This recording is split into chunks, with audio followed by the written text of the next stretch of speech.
Duda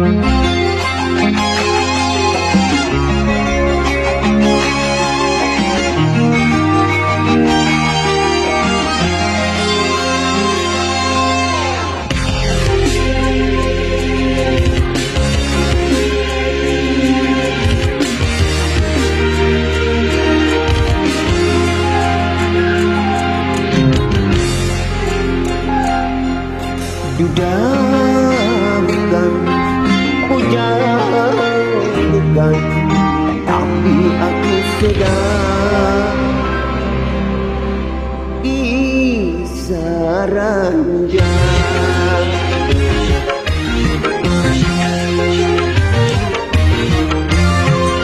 Dibilang sendiri aku punya istri, dibilang beristri aku bodoh sendiri.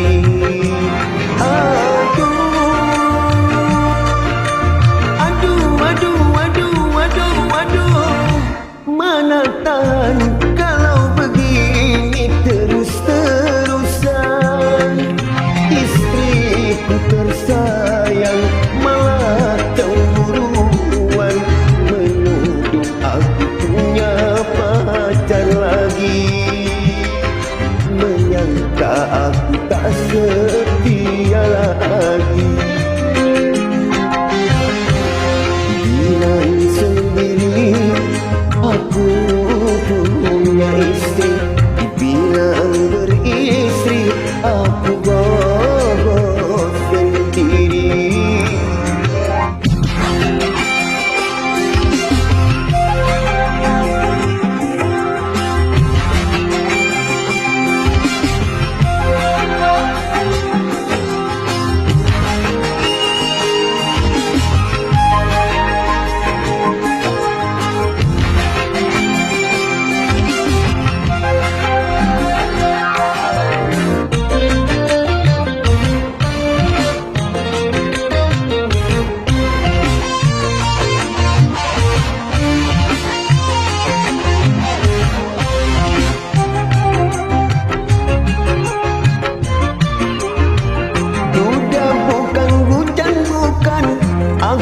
Sedang pisah ranjang, sudah hampir 3 bulan hidup sendirian.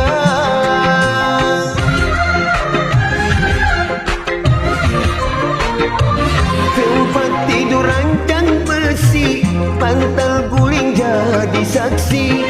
Aku tidur kedinginan, tiada kemesraan.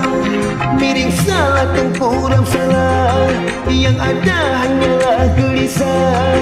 Dipikir percuma, punya istri pun percuma.